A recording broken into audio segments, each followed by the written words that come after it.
قرآن چیخ چیخ کے کہہ رہا ہے کہ جو نماز نہیں پڑھتا وہ پاکستان کے شناختی کارڈ میں مسلمان ہے، اللہ کے ہاں وہ مسلمان نہیں ہے۔ صحیح مسلم میں یہ حدیث لکھی رہ گئی 246 کہ بندے کے کفر اور ایمان، شرک اور اسلام کے درمیان فرق کی نماز ہے۔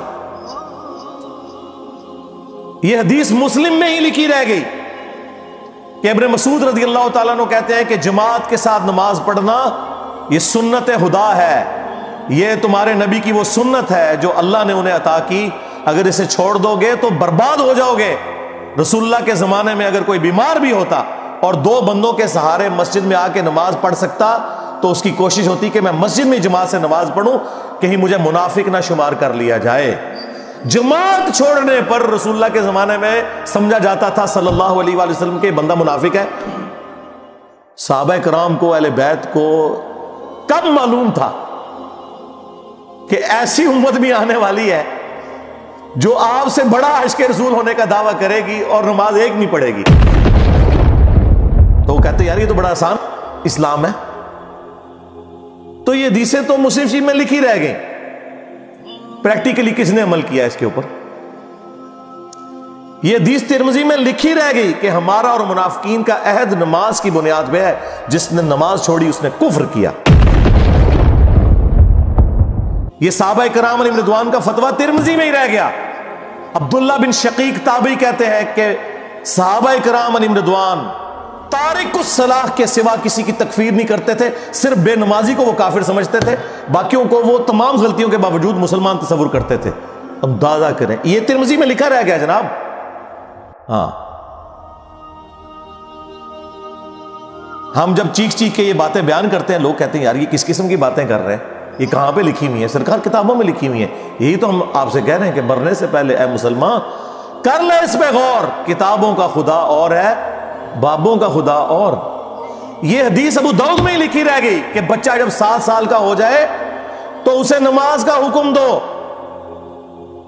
اور نہ پڑھے 10 سال کی عمر میں اسے سزا بھی دو، اور 10 سال کے بچوں کے بستر بھی الگ کر دو۔ یہ ابو داؤد میں لکھی رہ گئی حدیث، عمل کس نے کیا؟ یہ حدیث ابن ماجہ میں لکھی رہ گئی کہ نبی علیہ السلام نے فرمایا اے معاذ، اللہ کے ساتھ شرک نہ کرنا، خواہ تمہارے ٹکڑے ٹکڑے کر دیے جائیں، تمہیں قتل کر دیا جائے، سولی دے دیا جائے، یا آگ میں زندہ جلا دیا جائے، شرک نہ کرنا۔ یہ پہلی نصیحت۔ اسی حدیث میں دوسری نصیحت، نماز نہ چھوڑنا۔ تمہارا اللہ کے ساتھ عہد نماز کی بنیاد پہ ہے، اگر تم نے نماز چھوڑ دی تو اللہ کا ذمہ اٹھ گیا تم سے۔ اور تیسری چیز فرمایا شراب نہ پینا، یہ تمام برائیوں کی جڑ ہے۔ تو یہ حدیثیں تو لکھی رہ گئی سرکار۔ یہ حدیث مسند احمد میں ہی لکھی رہ گئی کہ نبی علیہ السلام نے فرمایا کہ نماز قیامت کے دن نمازی کے لیے دلیل، نجات اور نور ہوگی، اور جو نماز نہیں پڑھتا قیامت کے دن نہ اس کے لیے کوئی دلیل ہوگی اللہ کے حضور بچنے کی، نہ نجات اور نہ کوئی روشنی، نور جو پولیس رات سے گزرنے کے لیے قرآن میں آیا نا، وہ نور۔ اور پھر نبی السلام نے فرمایا کہ بے نمازی کا حشر اسی حدیث میں آتا ہے، فرعون، قارون اور حامان اور امیہ ابن خلف کے ساتھ ہوگا۔ ہاں جی، کچھ بھی ہے تیرے محبوب کی امت سے ہے۔ محبوب تو پہلے ہی بتا گئے ہیں کہ بے نمازی تیرا حشر تو فرعون کے ساتھ ہونا ہے، تیرا حشر قارون کے ساتھ ہونا ہے، امیہ ابن خلف کے ساتھ ہونا ہے۔ اور یہ تو میں آپ کو صرف ایک بات کر رہا ہوں، اب اگر میں قرآن کی توحید بیان کرنا شروع کروں تو قرآن کے پہلے صفحے کا ٹیسٹ دنیا کے کروڑوں مسلمان پاس نہیں کر سکتے۔ ایاک نعبد و ایاک نستعین، یہ قرآن میں لکھا رہے گا۔ ماشاءاللہ فجر کی نماز میں یہ پڑھ کے نکلتا ہے، اور مسجد کے ساتھ جو دربار ہے ریگولرلی حاضری دے کے اس بابے سے بھی مانگ کے گھر آتا ہے۔ تو کیا نماز تو پڑھی؟ تو مسلمان ہے، تیری ہر نماز کی ہر رکعت میں تو یہ نہ پڑھے تیری نماز ہی نہیں ہوتی۔ ایاک نعبد و ایاک نستعین، اے اللہ عبادت بھی تیری کریں گے، دعا بھی تجھی سے مانگیں گے، مدد بھی تجھی سے مانگیں گے۔ یہاں مدد مانا دعا کیا، لیکن یہاں مولویوں نے پھر پٹی پڑھا دی، ان کا نہیں جی امی سے روٹی نہ مانگے. اندازہ کریں قرآن کا مذاق اڑا رہے ہیں، حالانکہ انہیں پتہ ہے کہ قرآن میں یہ آیت موجود ہے وَتَعَاوَنُوا عَلَى الْبِرِّ وَالتَّقْوَى وَلَا تَعَاوَنُوا عَلَى الْإِثْمِ وَالْعُدْوَانِ. نیکی اور پرہیزگاری کے کاموں میں ایک دوسرے کی مدد کرو اور برائی میں الگ رہو. قرآن نے بتایا ہے کہ اللہ نے دنیا کو اسباب کے ساتھ جوڑا ہوا ہے. یہاں ایاک نستعین میں دعا کے اعتبار سے بتایا جا رہا تھا کہ غیر اللہ سے نہیں کرنی، ظاہری اسباب کا تو قرآن میں حکم ہے. لیکن دیکھ لیں،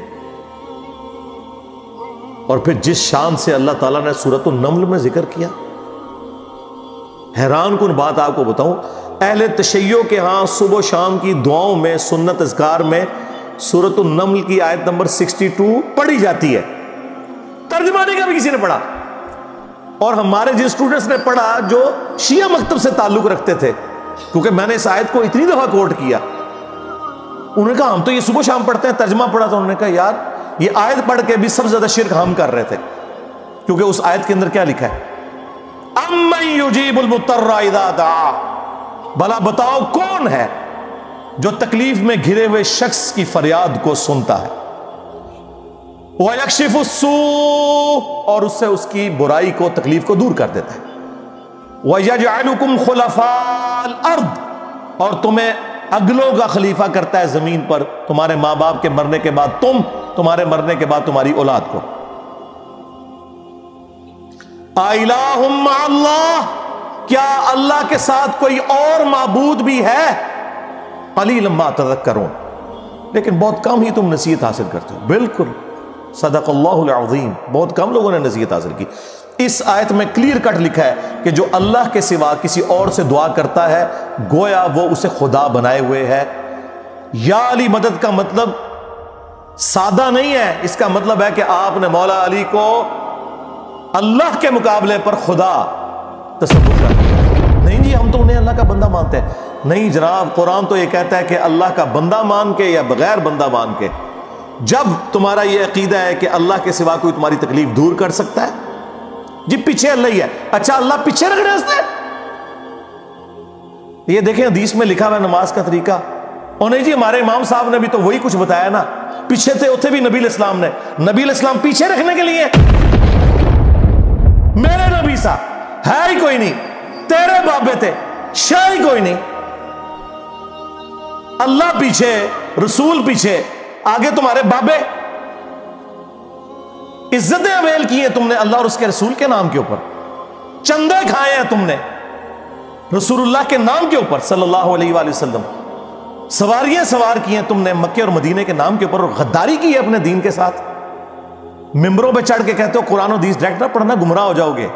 واہ، یہ کوئی یہودی یا نصرانی آ کے بات کرے ہم منہ توڑ دیں.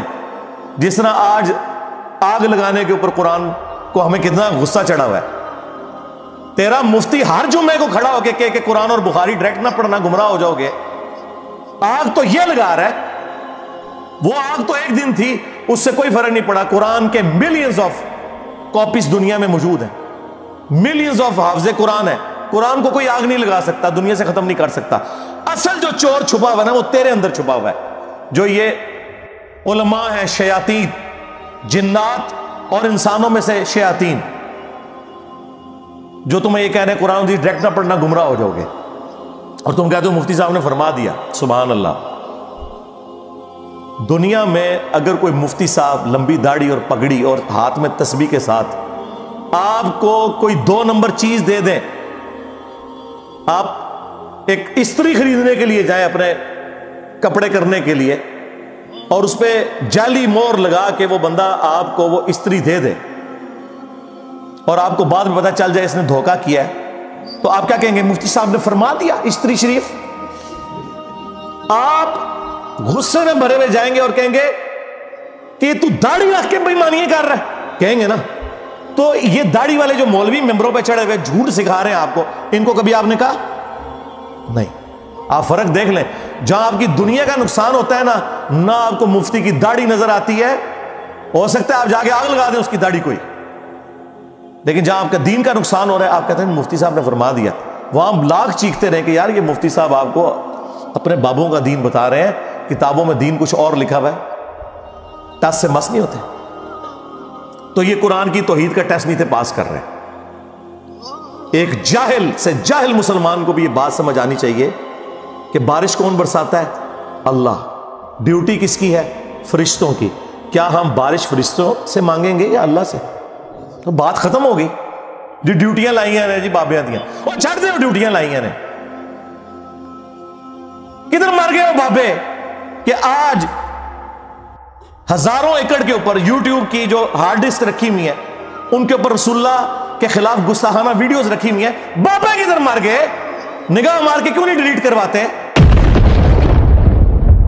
اوے بابا جی کہا کرتے تھے نا جی امت مر جائے. امام مالک فرماندے نے کہ حضور دیاں گستاخیاں ہو رہی ہیں اور امت زندہ ہے، بدلہ نہیں لیندی. امام مالک فرماتے تھے پھر امت زندہ کیوں ہے؟ پھر مر جائے ساری، پھر مر جائے ساری.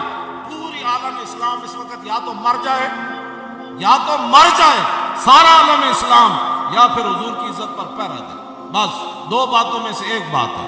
بس یا سارا اکٹھا ہو کے مر جائے یا پھر فرانس کو جواب دے. میں نے کہا تھا بابا جی رک جاؤ، صبر کرو، تو آڈے ہوتے کوئی اور شے اللہ نے چھڑ دیتی ہے. امت بعد ہی مرے، پہلے تیرے بابے کیوں نہیں مر جاندے بابیا جنہاں دی ڈیوٹیاں سن؟ غوث کتب ابدال، انہوں نے اپنے نبی کا کلمہ نہیں پڑھا ہوا؟ وہ کدھر مر گئے جو کل تک اپنے مریدوں کو یوں دیکھ کے تو جلا کے راکھ کر دیتے تھے، آج اتنے بغیرت ہو گئے کہ وہ یوٹیوب سے ویڈیوز نہیں ڈیلیٹ کر سک رہے. لے جاؤ اپنے بابے تو، کسی کام میں نہیں نکلے. پہلے وہ مرن نا، امت تو بیچاری کچھ کر نہیں سکتی. بابوں کے پاس تو اتنے رائٹس ہیں.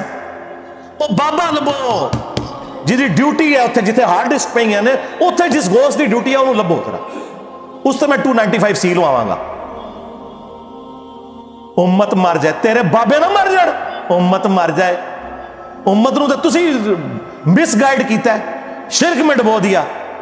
او جی لاہور 1000 سال تو بابا بیٹھے ہے تے پال رہے لوگوں وہ چھڑ دے.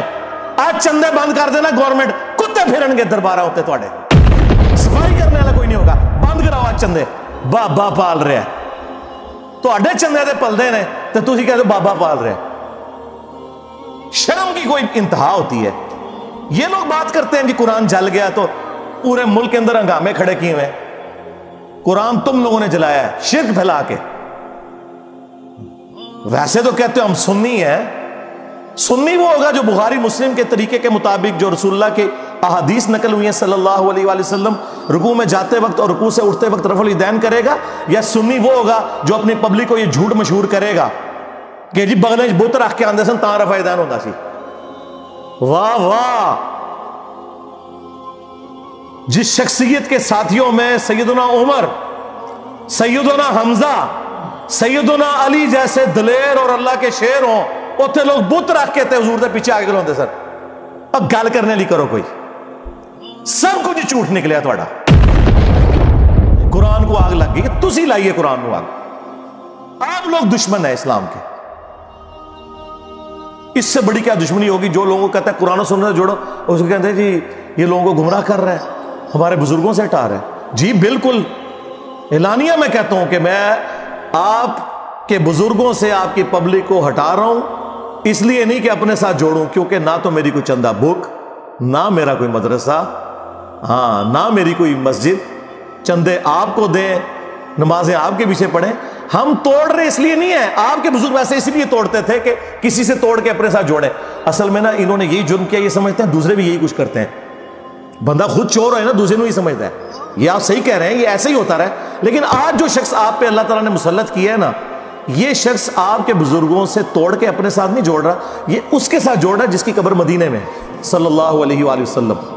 صلو علی محمد وآل محمد، اللہم صلی علی محمد وعلی آل محمد.